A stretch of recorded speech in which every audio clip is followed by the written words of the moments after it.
Bonjour Laurie. Bonjour, Tu n'es pas en Johume, tenue, évidemment. comme les hommes de Bridgerton. Non, mais j'ai bien compris que les tenues des hommes de l'époque n'étaient pas spécialement intéressantes. J'aurais préféré avoir une tenue de femme de l'époque, vraiment, pour arriver avec panache comme ça. Ben oui, mais tu La aurais, pris, prochaine fois. tu aurais pris laquelle alors, la très volumineuse Bien sûr, ou moi, la plus petite c'est volumineux, plus il y a du panache, ouais, c'est ça, plus j'aime. ce Mais soit la un peu production m'a dit, ostentatoire. malheureusement, on n'aura pas les mesures nécessaires. Écoute, Attends, tu es arrivé Les pile au bon filles, moment. Attends.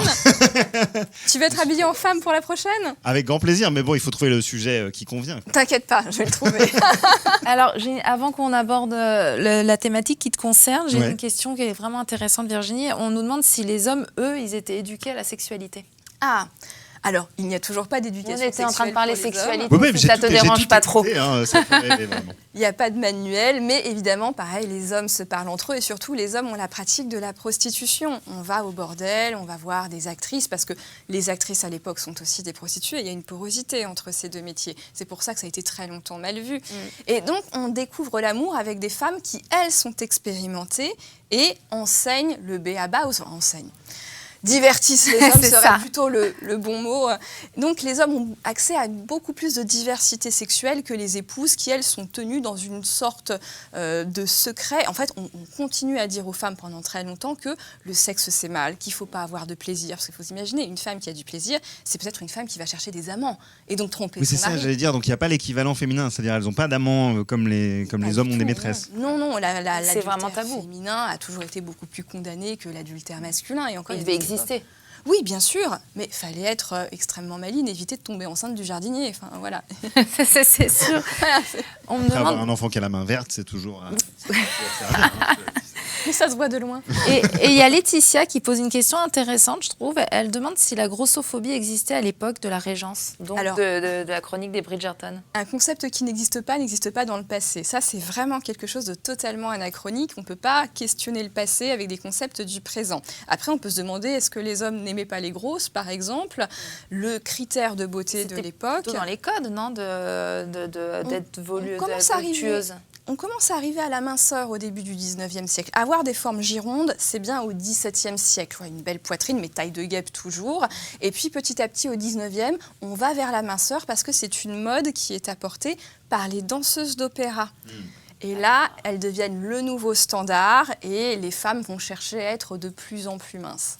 Parce que dans la série, on a des physiques très différents, en fait. Du côté Oui, c'est des vrai, actrices. complètement. Effectivement, des actrices plus voluptueuses, tandis que d'autres ont des physiques plus filiformes. Donc, ils ont tapé un petit peu sur tous les tableaux. Ça, c'est le body positive de Vous essayez de Bridgerton. rassembler un, Voilà, un exactement. petit peu tout le monde. Alors justement, Oui. on va parler de la musique. Ah, de bah écoutez, la avec série. plaisir. J'aurais eu du mal à vous parler de la gastronomie, par exemple. Vraiment. Alors déjà, tu la trouves comment? Est-ce qu'elle est... Moi, je trouve que ça Est-ce qu'elle est fonctionne conforme très, à très bien. l'idée, Il y a- enfin voilà, est-ce que ça correspond à l'idée que tu te fais de cette époque aussi? Ouais, oui, mais dans une sorte de volonté un peu de rétro-modernisme, on va y venir. Moi, je voulais d'abord vous parler un petit peu des musiques dans les séries télé, parce que la musique populaire a toujours servi à rythmer les séries, mais ces dernières années, on a vraiment le sentiment que ça devient un élément essentiel, parfois dans la conception même des récits des séries télé, puisque contrairement au cinéma, les séries télé ont potentiellement plus d'espace déjà pour imposer une identité musicale. Et puis, le petit écran s'adapte mieux, je trouve, aux nouvelles habitudes d'écoute des gens. C'est-à-dire qu'aujourd'hui, on peut tout à fait consommer une série comme on consomme la musique, c'est-à-dire à travers des plateformes de streaming, un petit peu à la carte. Et puis, typiquement, je ne sais pas si ça vous est déjà arrivé, mais quand vous entendez dans une salle de cinéma, pendant un film, une chanson qui vous plaît, vous y pensez sur le moment, mais vous n'allez pas forcément rester jusqu'à la fin du générique pour voir défiler hyper rapidement sûr. toutes les personnes qui ont composé les chansons que vous entendez. Alors que quand vous regardez une série chez vous sur le canapé, vous avez la possibilité d'utiliser plus facilement Shazam parce que vous n'allez pas déranger qui que ce soit. Vous allez mettre pause ou vous renseigner c'est ça. directement sur Internet. Ça devient beaucoup plus simple de trouver la chanson qui nous a tapé dans l'oreille et que du coup le public va écouter massivement via les plateformes de streaming. Et c'est comme ça d'ailleurs que des titres qu'on a oubliés refont surface. Oui, exactement. On l'a vu par exemple dans la saison 3, si je ne me trompe pas, de Stranger Things, où toute une partie des épisodes de la série sont construits autour d'une chanson, à savoir Running Up That Hill de Kate Bush. Et ça a véritablement remis ce single qui date de 1985 au goût du jour. Ça a permis à toute une nouvelle génération de le découvrir, si bien que sur les plateformes plateformes de streaming, c'est devenu la chanson la plus écoutée, la plus rentable de l'année 2022. Tout ça sur la foi de la popularité de la série Stranger Things. Donc, incroyable. C'est énorme ça. Et donc, l'une des séries récentes, je vais tout de suite basculer sur Bridgerton.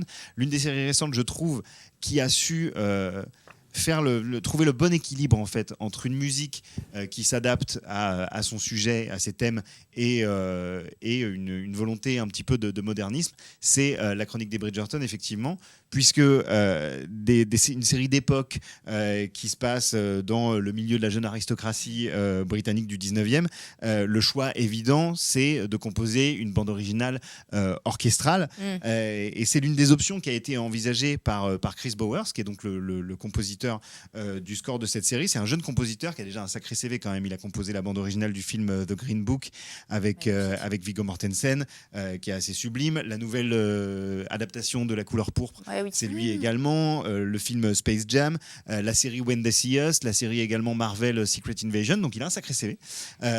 Et pourtant, il n'a pas puisé son inspiration dans le classique. Effectivement. Alors, oui et non. C'est-à-dire que, en fait, il s'est retrouvé devant un défi, à savoir se démarquer de centaines de partitions qui ont illustré déjà des mélodrames britanniques en costume, que ce soit au cinéma ou à la télévision d'ailleurs.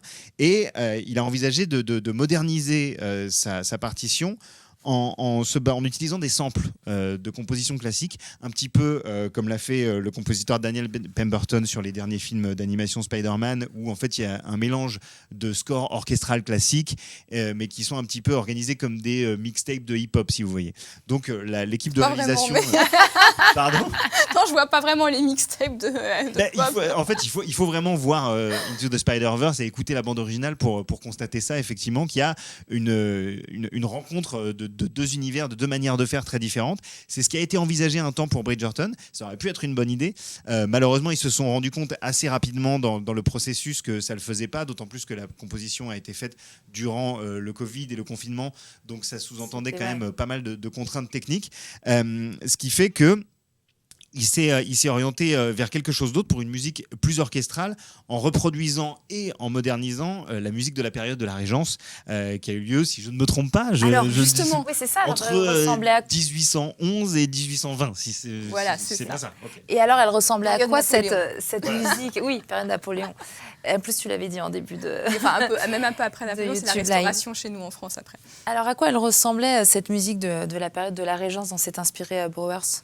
La musique de la Régence, elle provient directement d'un courant qui a été lancé par le compositeur autrichien James Haydn, et ça c'était dès les années 1760. En fait, son œuvre à Haydn, elle a véritablement popularisé les pièces composées pour des quatuors à cordes, à savoir donc deux violons, un violon alto et un violoncelle, qui sont en conversation musicale. Il y a des solos, mais en fait ce sont des compositions très équilibrées, et c'était pas une formation inédite, mais Haydn, elle l'a vraiment exploité plus que tous les autres contemporains, au point d'atteindre une espèce de forme idéale de la musique de chambre, parce que le quatuor à cordes, c'est de la musique de chambre, et d'ailleurs c'est un accomplissement qui lui vaut régulièrement le surnom de père du quatuor à cordes, père de la musique de chambre, qui est pas forcément totalement justifié, mais bon voilà, il l'a quand même beaucoup popularisé.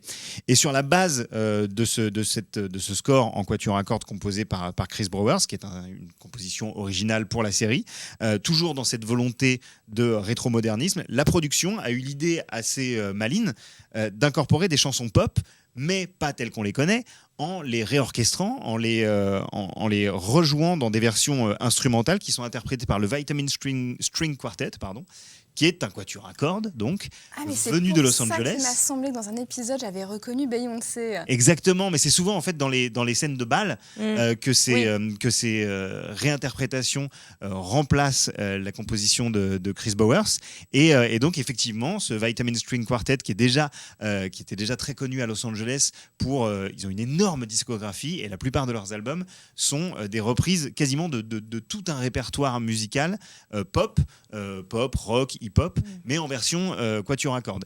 Et Chris Bowers a dit c'est vraiment le groupe vers lequel les productions vont se diriger automatiquement dès qu'ils ont besoin de compositions de quatuor à cordes un petit peu modernes. Donc ils se sont adressés à eux, et on trouve effectivement des relectures de Ariana Grande, de Billie Eilish, qui se marient assez harmonieusement avec le score de Bowers. Et c'est cet équilibre entre les arrangements classiques et les compositions qui, malgré cette réinterprétation, sont quand même basées sur des formats pop. En fait, c'est ce qui permet de rendre cohérent, je trouve, l'univers de la chronique des Bridgerton qui allie justement cette volonté à la fois de véracité historique et en même temps modernité. Et un peu trash. Volonté de véracité historique, je suis pas tout à fait non, d'accord. mais de juste milieu en tout cas, on va dire. Donc il donne plutôt une ambiance ancienne. Mais sur pour parler de choses plus actuelles. Exactement. C'est ça, parce que finalement, tous les sujets abordés sont extrêmement actuels. Toutes les problématiques relèvent plutôt de la fin du 19e quand elles sont historiques. Le fait que la reine Charlotte sniffe un truc qui ressemble à la cocaïne, ça n'existe pas à son époque, donc elle n'a pas pu en sniffer. Enfin voilà, il y a beaucoup de choses qui sont très anachroniques, mais c'est vrai que l'ambiance fonctionne bien dans son intégralité. Ouais, et puis je trouve que sur ce point-là, c'est la bande originale, la musique de cette série ne part pas justement dans des excès. Ça aurait été facile d'intégrer des chansons pop, en fait, tout simplement, de mettre pendant des scènes de bal une chanson de Beyoncé, l'original. Je pense pas que ça aurait choqué qui que ce soit. Ça aurait peut-être convenu à la tonalité de la série, mais je trouve qu'il y a une certaine élégance à vouloir véritablement utiliser des instruments d'époque, faire venir un quatuor à cordes classique et réinterpréter des morceaux pop. Bah justement, la musique, elle plaît pas mal parce qu'on vous a demandé quels éléments vous préférez dans cette série. Alors bon, à votre avis, qu'est-ce qu'ils aiment le plus entre la romance, l'histoire de la Régence anglaise, la mise en scène, les costumes et la musique, ou la variété des acteurs? Moi, je dirais les costumes. Qu'est-ce qui arrive en premier? Moi, je dirais la romance.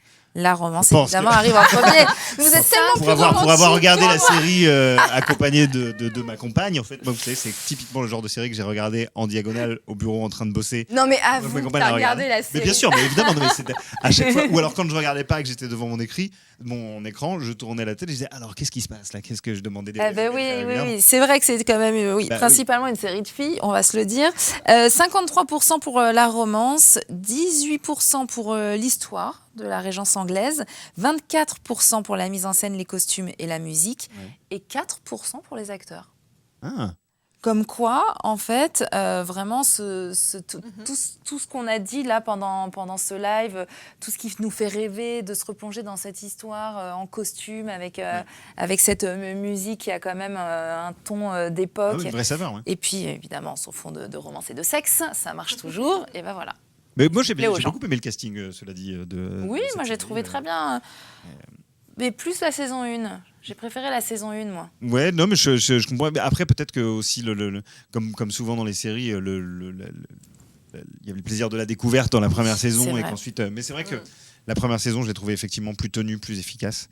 Et alors, on joue là, il y a un. Je crois, oui, alors, bon, écoutez. Attends, je sais pas, on m'a dit on joue, moi j'ai retenu on joue. On va jouer en musique. J'ai vu qu'il y avait une hésitation, mais nous. Les personnes qui sont encore en train de regarder cette vidéo en direct, de me pardonner d'avance. Est-ce qu'ils peuvent jouer avec nous déjà? Vous pouvez absolument jouer avec nous, le chat, n'hésitez pas. Le chat fonctionne. Alors voilà, une mission m'a été confiée. Attends, avant de jouer. Pardon, j'ai une petite. On retarde. On retarde le moment où on va se ridiculiser avec Virginie. À l'époque, quelle musique était présente et quelle danse dans les bals? Ça, c'est Virginie qui peut peut-être plus... Alors, sur les musiques, je te laisserai répondre. Sur les danses, c'est plutôt encore les danses du 18e, c'est-à-dire des danses qu'on va faire à 4, où on virevolte, on a plusieurs partenaires, on a des danses très, très codifiées, qu'on ne s'improvise pas du tout. La valse... Il y avait des bons et des mauvais danseurs à l'époque? Ah bah oui, bien sûr, l'homme pas gracieux qui vous marche sur les pieds, malheureusement, ça a toujours existé. Et c'est vrai. La femme aussi, hein. Mais par exemple, la valse, qu'on voit un petit peu plus dans la série, il me semble, en fait, arrive beaucoup plus tardivement. Elle n'était pas répandue. Elle est déjà connue, mais elle n'est pas pratiquée. Et puis c'est vu comme quelque chose d'un petit peu étrange, qui fait tourner la tête, qui permet beaucoup trop de rapprochement physique, alors que la grande époque de la valse, c'est l'époque de Sissi l'impératrice. Et Virginie, quelqu'un nous dit que le téléphone derrière toi, il date de l'époque des Bridgerton. C'est la couleur et il est filaire comme à l'époque des Bridgerton. Et Joe, on nous demande de rappeler l'heure et de ton rendez-vous sur Europe 1. Ah, mon rendez-vous sur Europe 1. Notre spécialiste musique sur Europe 1. Tout à fait. Il y a une émission qui s'appelle Hey Joe. Ce n'est pas moi qui ai trouvé le titre. Je tiens à le préciser. Ça tombe bien. Mais ça tombe bien, c'est très chouette. J'aurais jamais osé proposer ça, mais j'en suis très fier.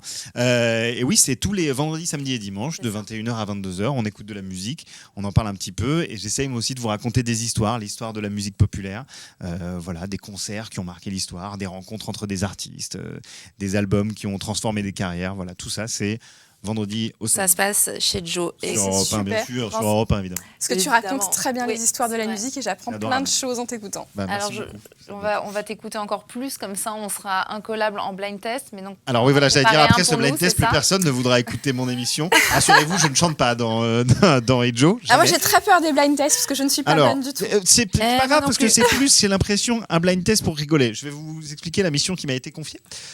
Étant donné que dans cette série, donc, on en a parlé, des chansons populaires modernes sont adaptées au format Quatuor à cordes, on a décidé de vous proposer un petit blind test. Mais comme nous sommes sur YouTube et que donc c'est compliqué d'utiliser des extraits musicaux, Oui. c'est moi qui vais chanter.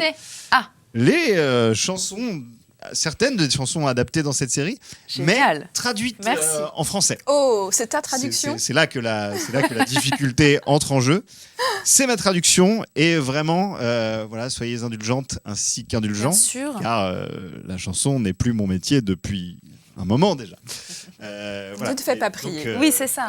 c'est parti. On commence avec le premier extrait.